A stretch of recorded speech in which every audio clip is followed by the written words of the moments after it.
en un contexto diferente. Allí fijé una posición ante una ley que venía de revisión, que era mala. Hoy estamos ante una ley que no es mejor que aquella. Esta es una ley más extrema, más difusa, pero a diferencia de aquel momento donde el entonces gobierno propició un debate sin presionar, aquí se trata de una ley enviada por el Poder Ejecutivo y presentada a la ciudadanía por la Secretaria Legal y Técnica de la Presidencia, donde obviamente confirmó que lo que muchos sabían, que este es un compromiso de campaña del presidente Fernández y que cuenta con todo el respaldo del presidente Fernández, y se ha visto este respaldo en su desvelo para alinear la voluntad de muchos indecisos. Por eso yo no entiendo, no entendemos las palabras que desde el oficialismo, algunos legisladores, senadores, diputados del oficialismo, sectores de la iglesia o colaboradores certeros del triunfo de la fórmula que hoy gobierna, que se rajan la vestidura explicando que esta ley mata personas, que es inconstitucional, que va en contra de la Constitución y los tratados internacionales, que es un crimen matar personas. Por eso yo me pregunto, toda esta gente que es del oficialismo o apoyó al oficialismo, que trabajaron para que llegara a la presidencia su actual titular, que no escucharon, no estudiaron que esto fue prometido en campaña. Todos sabemos que hasta el Papa Francisco colaboró decididamente con el sector que gobierna el país, desde la promoción de la unidad del peronismo al armado de la misma fórmula presidencial. Sabemos de la visita de la actual vicepresidenta en más de 3 ocasiones a Santa Marta en Roma, la mutua simpatía, las señales de apoyo al proyecto kirchnerista, las declaraciones del Santo Padre críticas a los jueces federales, a los medios hegemónicos, según les llamó, que los acusó de decidir los destinos de los argentinos, que está publicado el 18/8 del año pasado. Pero fue también el Observatorio Social de la UCA, de la Universidad Católica, quien colaboró con este armado, cuando adelantó la cifra de pobreza el año pasado, donde dijo públicamente que la pobreza que dejaba Macri era del 40,8 y un 8,9 de indigentes. Este fue el informe del tercer trimestre del 19 del Observatorio de la Deuda Social de la Universidad Católica. Mostró una dura realidad, sin duda, de una desocupación, pero que luego tuvo que rectificar esa cifra, quien el propio titular, Agustín Salvia, un hombre prestigioso, titular del observatorio, tuvo que expresar que la medición fue errada y que no era del 40, sino del 32,6 y del 34, es decir, la UCA se había equivocado en 8 puntos. Tampoco podemos aquí dejar de mencionar el trabajo que vienen efectuando diversos grupos de curas denominada Opción por los Pobres. Yo pensé que la iglesia, estos curas deberían trabajar para todos. Son los llamados curas villeros, que son una especie de tercermundismo tardío.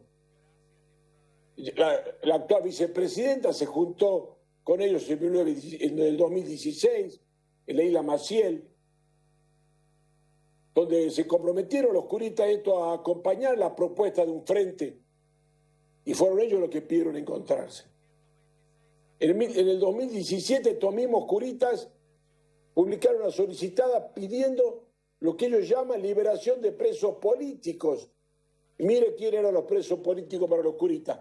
Nada menos que Milagro Salas y Armando Vudú. Y así, en el 18, en el 18, en el 19 también, tuvieron muchas actuaciones, apoyar al gobernador Kicillof, el presidente Fernández los visitó a los curas y les prometió trabajar en conjunto en septiembre del 19, antes de las elecciones. En marzo de este año fueron recibidos estos curistas en Olivos, dialogaron sobre el esfuerzo alimentario. Es decir, todo lo aquí mencionado son partes responsables de lo que hoy estamos votando y de lo que vive el pueblo argentino. No nos olvidemos de la presentación del Consejo Federal Argentino contra el Hambre. Acompañaron a Alberto Fernández, el obispo de Quilmes, el presidente de Cáritas, el mencionado titular del Observatorio de la UCA, el Premio Nobel de la Paz, Adolfo Pérez Esquivel, Bernardo Afranquino, de la Iglesia de Cristo para Todos. Es decir, entre todos nuevamente aceptaron y facilitaron la foto con quienes sabían que había prometido la ley que estamos tratando. Y que se interprete bien, no estoy diciendo que estoy en contra de la enunciada política contra el hambre, sino que parece que el hambre en Argentina se acabó desde que llegó esta gente al gobierno. Pero en mi provincia siguen muriendo niños huichis por desnutrición. También participaron para que hoy quienes gobiernen lleguen aquellos que distrajeron votos, como el sector político de Gómez Centurión, que en Salta nos restaron 4 puntos con un discurso antiaborto.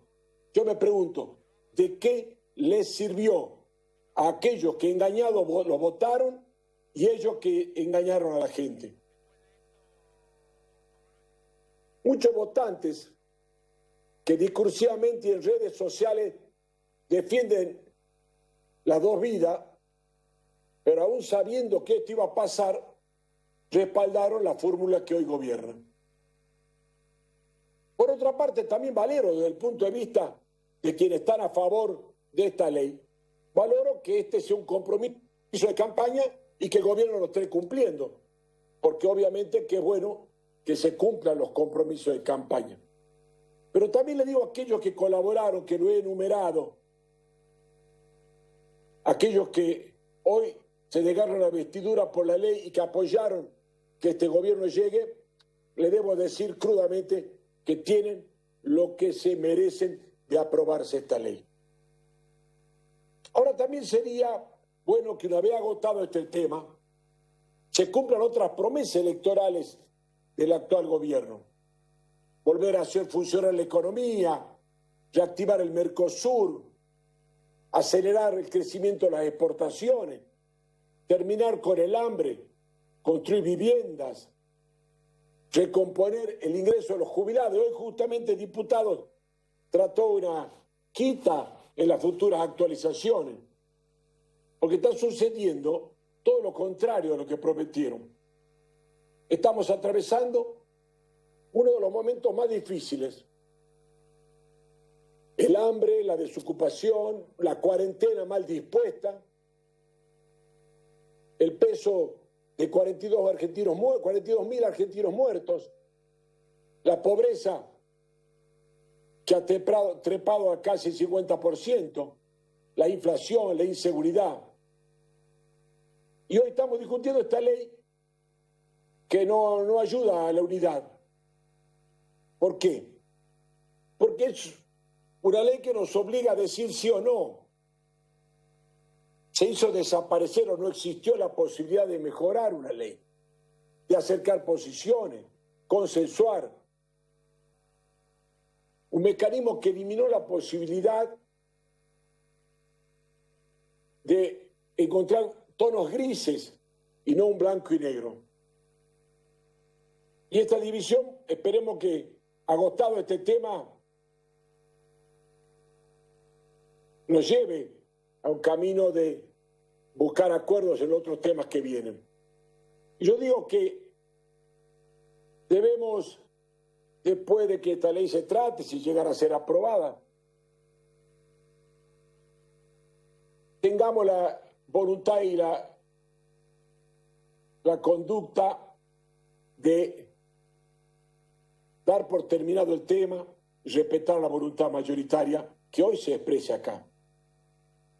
no ayuda el tema de decir que esta ley vamos a ayudar a través de la educación a su implementación o a evitar situaciones desagradables para las madres o las futuras madres. Pero tenemos cerradas las escuelas. El acceso a las oportunidades educativas ha sido lamentable este año. De ninguna manera se ha garantizado ni hay garantía. Cerramos las escuelas, las tuvimos cerradas, sin importar si existía una conectividad para todos los educandos en este país, para los pobres, para los que viven distantes de los servicios. Solo pudieron recibir educación la gente de los centros urbanos importantes, la de los colegios privados. Hemos acentuado la desigualdad. Las medidas de confinamiento y distanciamiento social, así como las restricciones de movilidad, las aduanas internas que se crearon en cada pueblo, han generado más riesgo de violencia contra las mujeres y las niñas.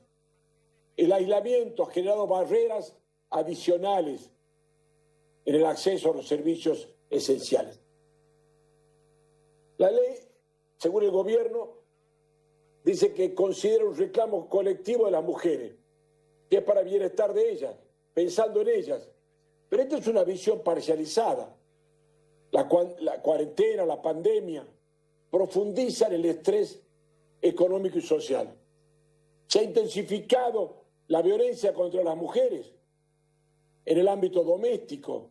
En las calles se ha visto esto en la cantidad de femicidios durante este año. Los perpetradores pueden estar atravesando situaciones de desempleo, inestabilidad económica y estrés. Aumenta la frecuencia y la severidad de la violencia. Y no nos olvidemos la liberación de presos, muchos de ellos condenados por delitos sexuales. Sabemos que persisten barreras que impiden que las mujeres puedan acceder ya a las justicias, a los servicios de atención. La atención ha sido interrumpida. Las instituciones y los gobiernos locales se han visto solamente abocados a la crisis, a hacer cumplir las medidas de aislamiento social con un mecanismo policíaco en todo el país. Eso trajo una mayor impunidad para los violentos.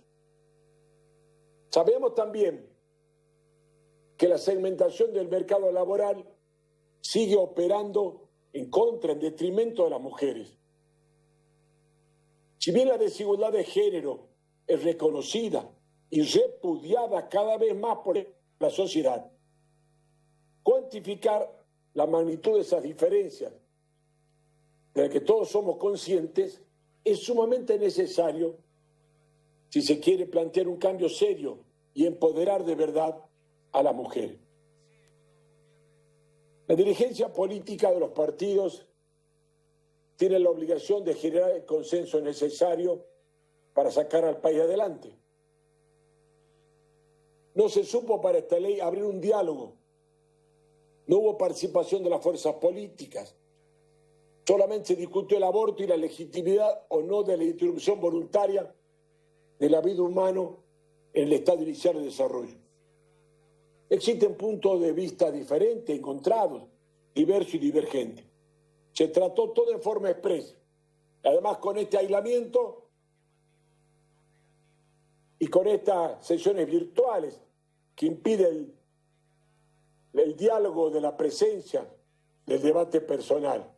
Y además lo hacemos en un trasnoche profeso.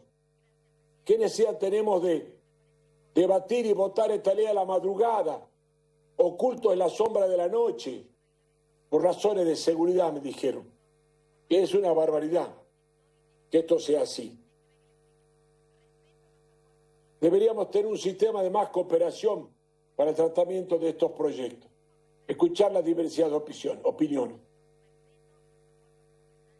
Por supuesto que lo dije en el debate del 2018, que no quiero ver mujeres imputadas o criminalizadas.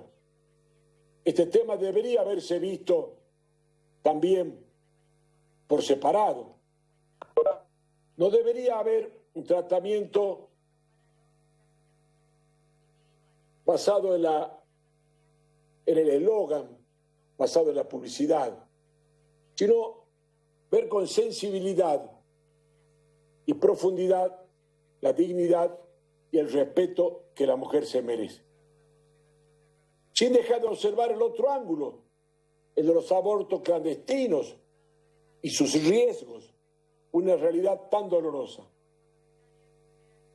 Es fundamental decir que necesitamos que nuestros jóvenes tengan acceso a una educación sexual en las escuelas, que no se aplica en todas las provincias por igual. No se está cumpliendo en todos lados. Se debe trabajar en la prevención, así como en el acompañamiento, como la ley llamada de los 1000 días, que seguramente hay que dotarla de presupuesto, de partida y sacarle con la reglamentación esa generalidad que tiene para convertirla en un instrumento útil para apoyo de aquellas mujeres en su proceso de embarazo deseado. De esa manera vamos a ir minimizando la desigualdad social y las falencias en el sistema de salud y en la educación. Por último, repito que esta ley no es la adecuada, no hubo el suficiente consenso, es un tema delicado que hubiera merecido un acuerdo amplio, sin interferencias ni presiones. Fundo y confirmo mi voto negativo, viendo esa contradicción que existe entre lo que es, lo que debe ser y lo que hoy mayoritariamente la gente de Salta, mis representados, cree que debo representar.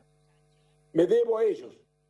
Cuando me dieron sus votos la última vez, el año pasado, sabían que esta era mi posición.